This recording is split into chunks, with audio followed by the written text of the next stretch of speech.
Good morning. We're just gonna jump right into building. So this is going to be my woodsman's house. I wanted to make it kind of darker to blend in with the trees specifically around it because the dark oaks are literally right there.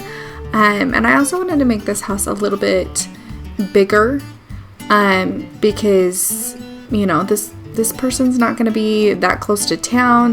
They're the furthest house from town, and so I thought it would be better for them to have kind of a little bit more space, a little bit more wiggle room.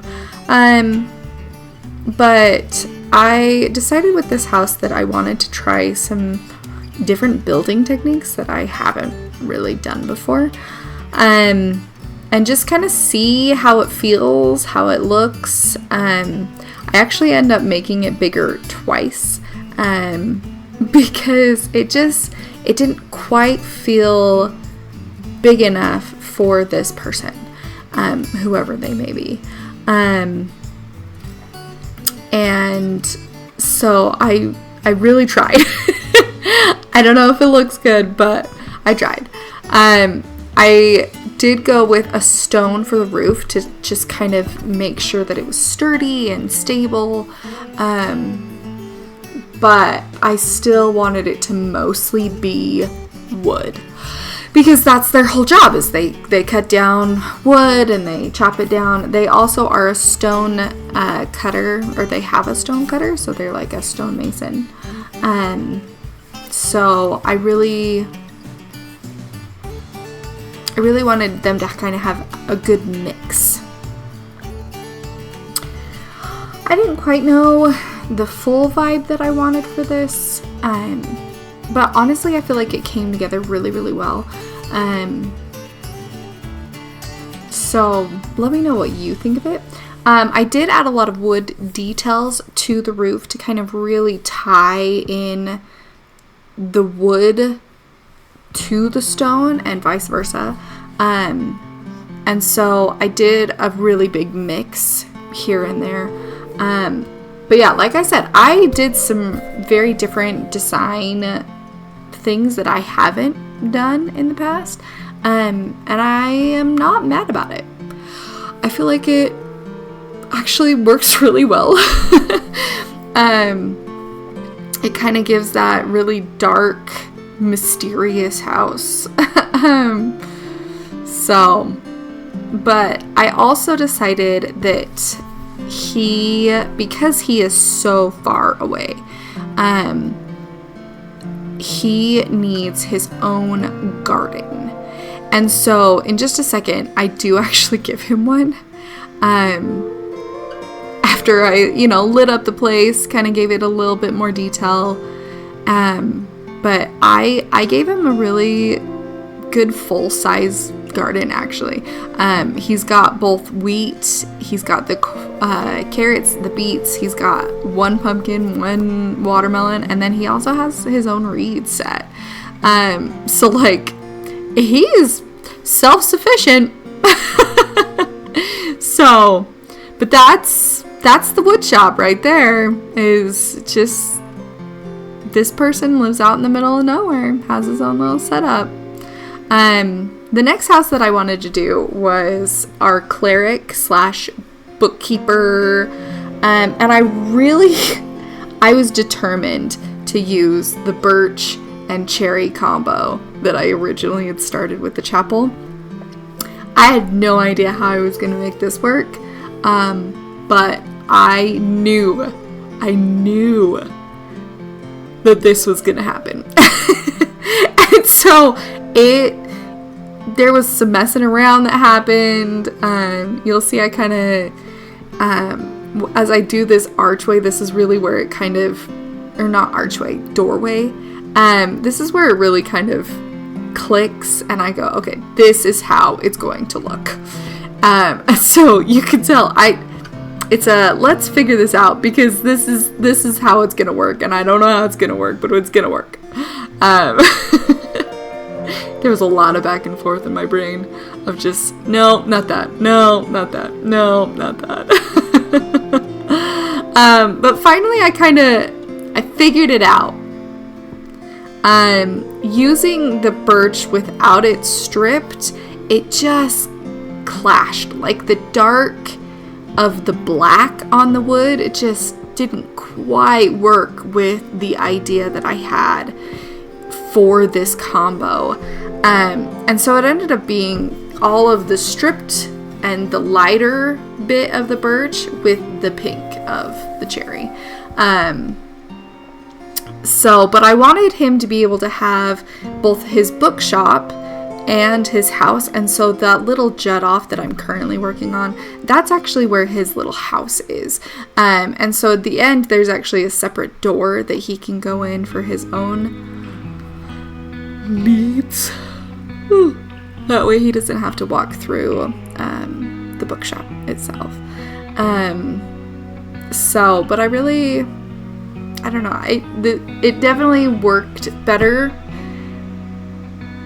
than I was planning, but I don't know if it turned out great. You tell me. Do you think it turned out good?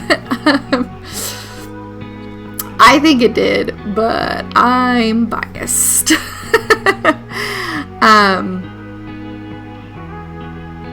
I really wanted to put a window up here, but I couldn't quite figure out how, so I just kind of left it open for a good little bit. It wasn't until like I had finished almost the entire other half of the building that I ended up coming back. And like I sat there for a bit before I was like, okay, this is it.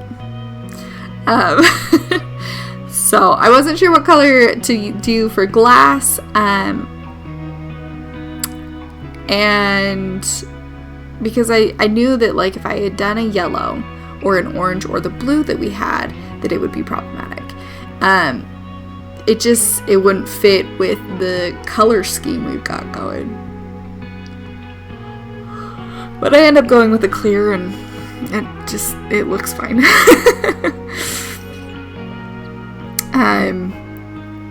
The floor, I didn't end up doing any sort of pattern with. I just left it plain. Besides one ring around the outside, and that's where I put the non-stripped wood in of the birch tree, just to kind of have it there, have that roots of it there. But otherwise I left it. I left it plain, of just plain birch.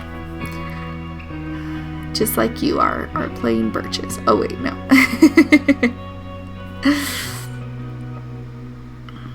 As you can see, I went back and forth for a while.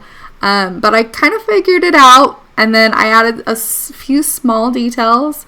But otherwise, this build's pretty much done. I wanted it very cutesy, just because the pink makes it cutesy, I guess. But yeah, tell me what you think about this bookshop. It is filled from like bottom to top with books, so definitely a good little bookshop. But yeah, let me know your thoughts.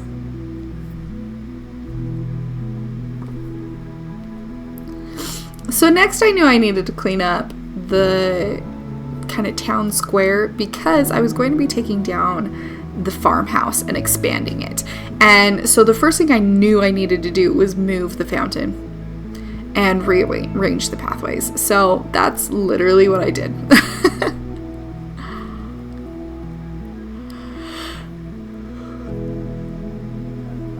It mostly stays like the same general look. It's just like shifted slightly.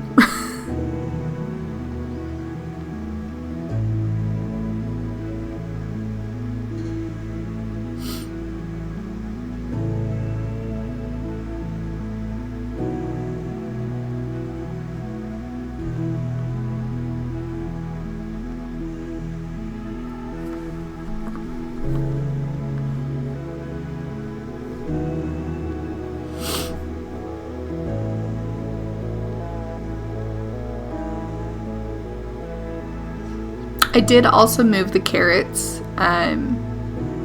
if you hadn't noticed, because I knew that I wanted the farmhouse to go in that exact spot where the carrots were. So they had to move. I just shifted them over where that oak tree was, and that oak tree ended up going up further by where the weed is. Goodness, I couldn't think of the word. So I put in this path originally, and then I laughed at myself because that path does not stay. That one does. That one does stay over to the fishing area, but not the path to the house, because I then took down the house. So, with the farmhouse, I really wanted, because we have so many wheat farms, I wanted the farmhouse to have like a silo type look to it. And so that's literally what I made, was a silo / windmill, like whatever you want it to kind of look like. It has a windmill and it looks like a silo. So it kind of has both, which is what I wanted. The house just is a house, but I specifically wanted this just because of how much wheat is kind of our main harvest. Like, I changed all the beds to yellow because, well, most of the beds to yellow, because of the fact that we have so many yellow fields. So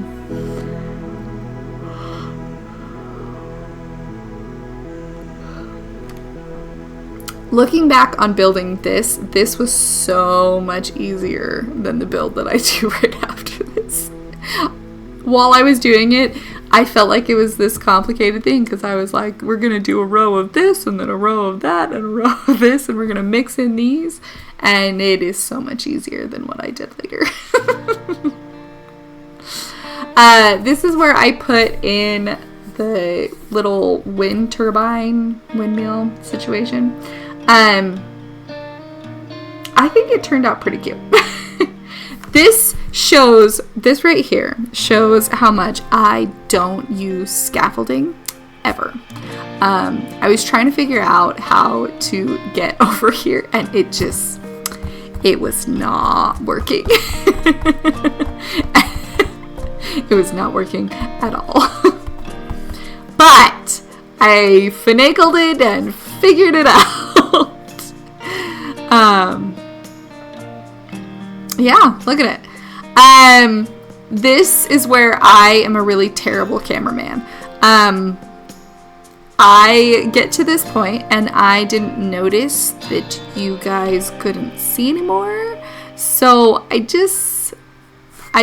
built the roof. It's like a rounded top roof, and I added details to the sides on the other ones.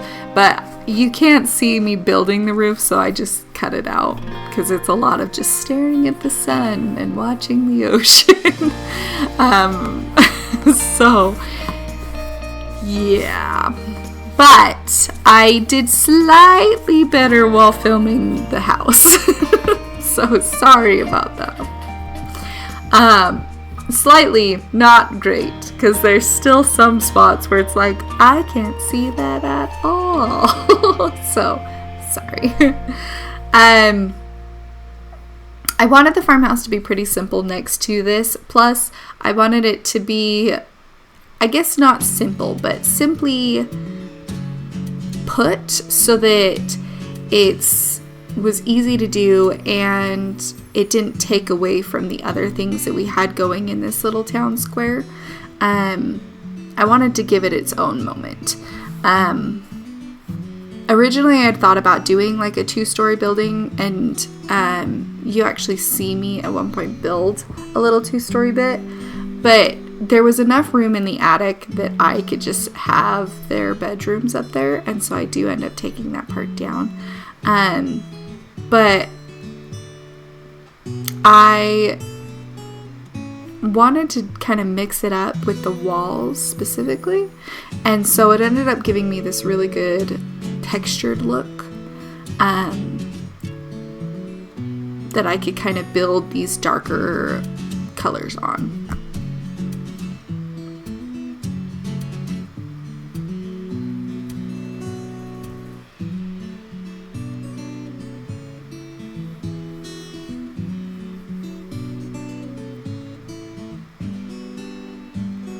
I went with a birch for the roof because it just stood out slightly enough that it didn't take away, but it still gave it some variety. This is where I build that second story, and then I'm like, no. It just seemed too big. It made it too tall. I didn't want the roof running into where the windmill part is. So I just took it down. And what I did instead was I actually did some like little dormers in the roof instead. You'll see me put those in just a second. Or at least one of them. I have one in the front, and then I have two around the back. One's on the side, one's on the back. To just kind of bring in that natural lighting. But not really take away too much.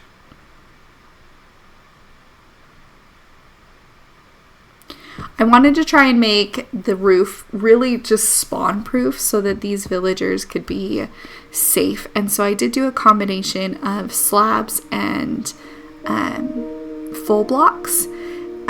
Later, when I'm kind of doing some final touches, I do go in and I put some trap doors on top of those full slab or those full blocks so that really nothing can spawn at all. The floor inside, because you can't see, the floor inside I did do a combination of the two woods that I have on the outside. And then I just kind of gussy up the outside. I make it look really pretty, and I originally had thought about stripping the wood, but I ended up doing just a combo. And I feel like it turned out really nice. I also added in some trapdoors along the tops just to kind of give it a little bit more variety and a little more, I don't know, pizzazz is not the right word, but it seems right. So, see, this is the path that I end up keeping. So this last one, this is the last one that I built, and I actually had to build it twice.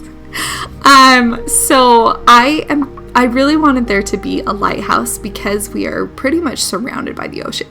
And originally I had built it right here in the town square. I finished it completely right here, and I end up moving it. But I had already figured out these mess of walls.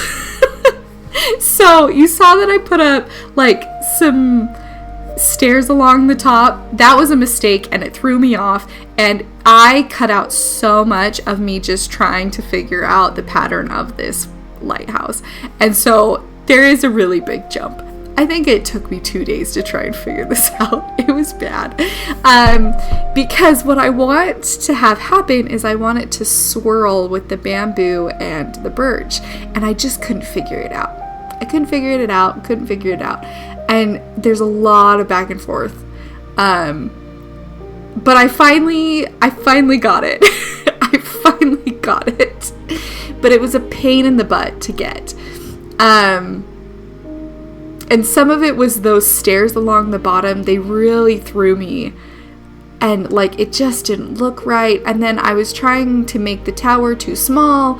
And then it was too, like, I was trying to do too many tall. And it just, overall, it was a mess. I think I rebuilt the thing, like, 5 times. At least, like, from top to bottom.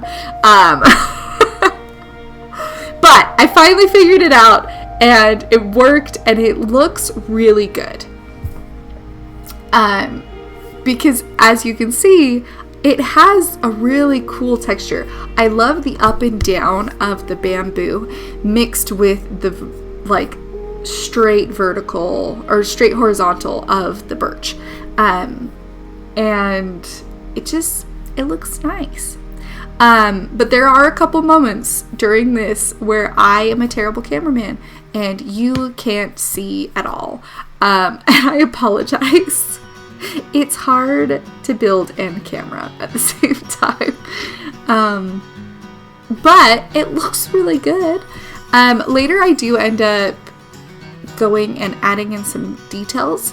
I added in a bunch of stairs in the bamboo area just to kind of mix it up. And I also added in some bamboo hatches that you will see next week.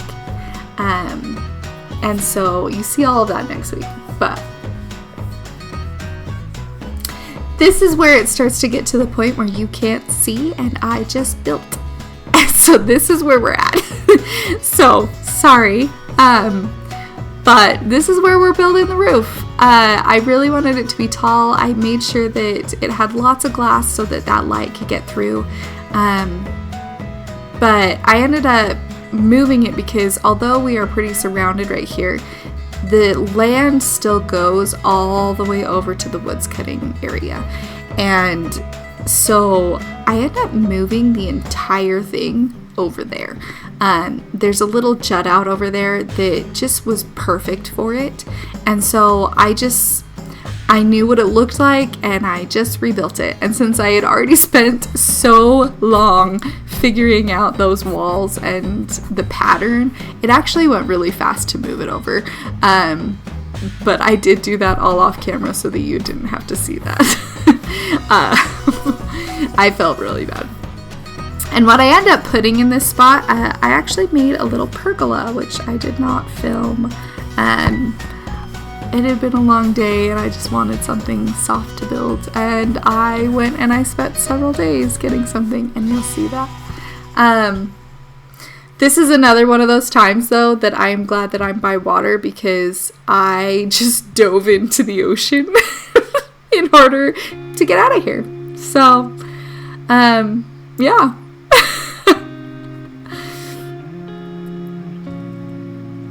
I realized after building this that I didn't have any way to get to the top. So I put in scaffolding. I do realize that villagers can't climb scaffolding, but it looks really nice. This is where I start adding a couple of windows. I don't do a full amount until I put the floors in when I moved it. But yeah, this is basically done. I hope you enjoyed it. This is the last speed build we'll do. Next week I'll show you around and show you inside of everything. So I hope you guys have a really great day. And I hope that you have a good time. And as always, happy crafting, guys.